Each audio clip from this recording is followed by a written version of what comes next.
Magandang gabi at welcome sa Sine Totoo.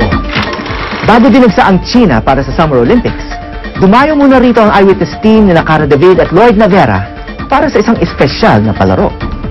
Dahil kaunti lang ang media sa Special Olympics, malayan nakasunod sina Cara at Lloyd sa kanilang mga karakter, hanggang nagwagi ang mga ito ng mga medalya para sa Pilipinas.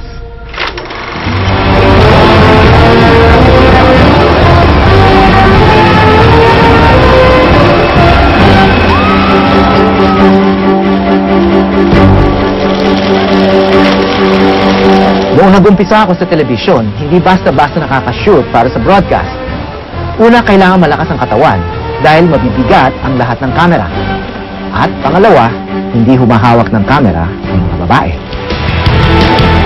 Ang larong gymnastics ay karaniwang pinaghaharian ng mga atleta mula sa mga bansa sa Europa at Amerika. Nagbago na ang mundo. Sa pamamagitan ng maliliit na kamera, wala nang hadlang sa mga babaeng gustong mag-shoot. Katulad ng ginawa ni Cara David sa Shanghai. Ayos! Ikaw, pagbutihin mo yun, ha? Yeah, right! Marami tayong pupuntahang mga sports events ngayong araw. Ang problema, hiwa-hiwala yung mga venues at sabay-sabay silang nangyayari. First time din na magtrabaho ng walang camera crew ang kanyang executive producer at director na si Lloyd Navera, na gumanap namang first camera sa Shanghai.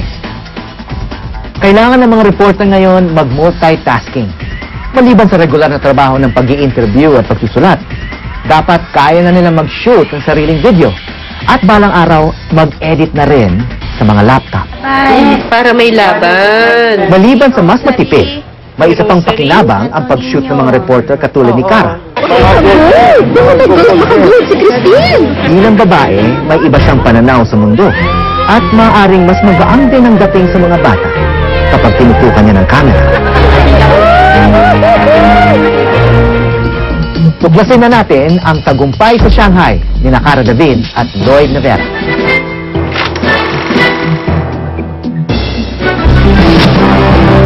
March Inductivo, isinilang na autistic. Jesus Pacaldo, mentally retarded.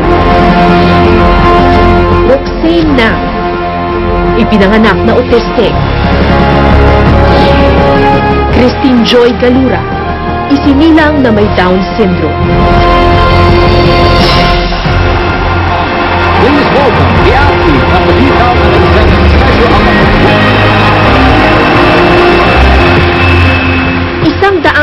165 bansa, 7,000 atleta mula sa iba't ibang panig ng mundo.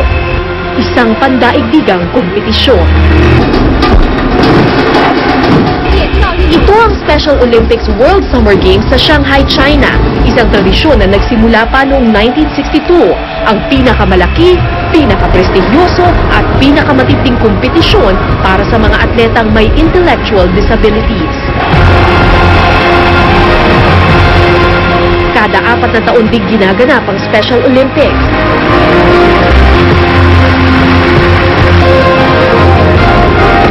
Sailing Team Philippines. At sa taong ito, 52 atleta mula sa Pilipinas ang sasaba. Hangad ng bawat isa, maghatid ng dangal para sa bansa.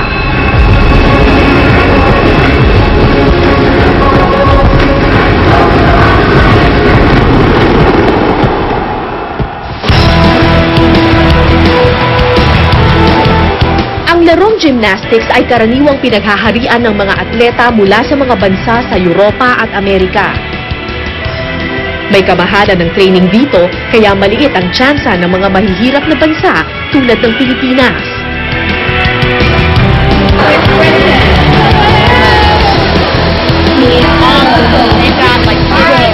Pero sa taong ito, 2 Pilipino ang kakalaban sa mga higante ng Europa at Amerika. Lagi, ha? Ayos! Ayos! Ikaw, pagbutihin mo yun, ha? Yeah, right! Tubong Iloilo si Christine. Si Malu naman, anak ng isang mangingisda. Bumiyahe pa siya mula sa isang liblib na barangay sa La Union para lang makasali.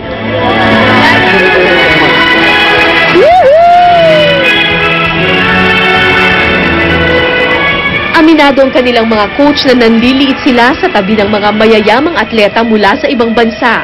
Pero, laban kung laban. Si Coach Nadine, ilang gabi na raw hindi pinapatulog ng kaba.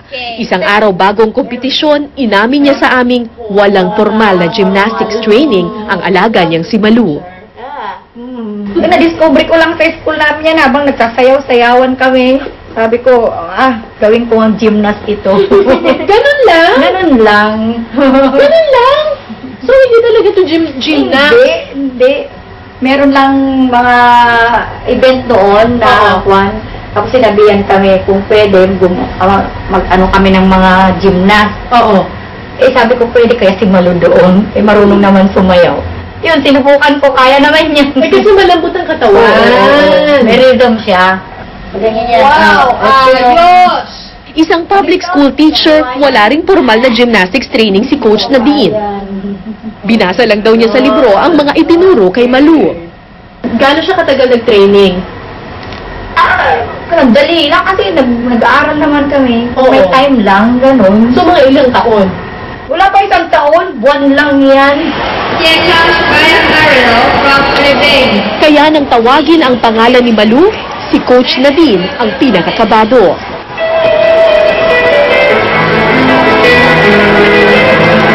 Pero nang tumugtog ang musika,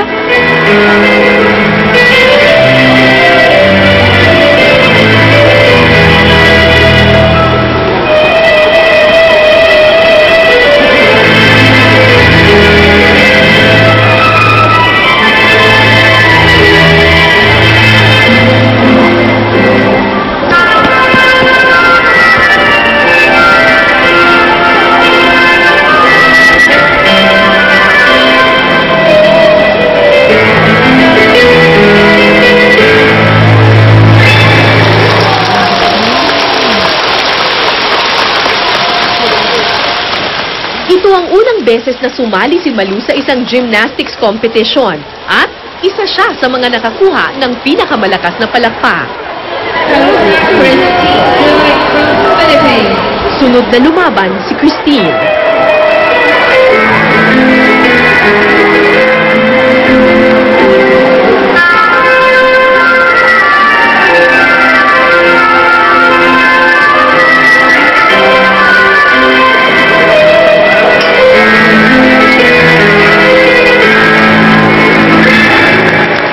Pagkatapos ng kompetisyon, sinuri namin ang initial scores.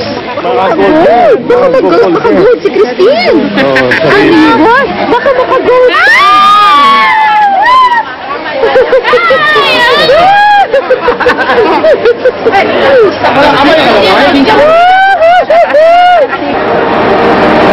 Sa awarding ceremonies, kabado ang lahat habang hinintay ang final scores. At nang tawagin ang mga nagwagi.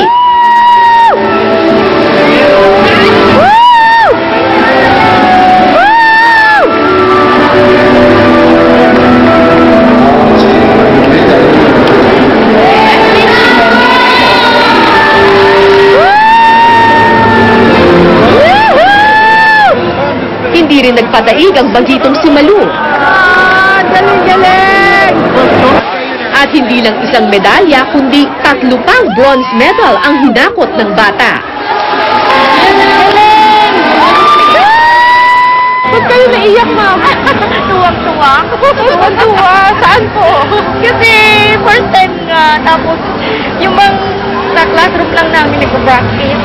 Yung hapon after classes. Oo. Tapos, hindi ko sa kanya. Hindi ko akalain talaga. Hindi ko akalain. For compliance lang noon. Kung una, for compliance lang. Oo. Allah, ito na ba ito? Sabi, hindi nyo akalain makakaabot kayo sa Olympic.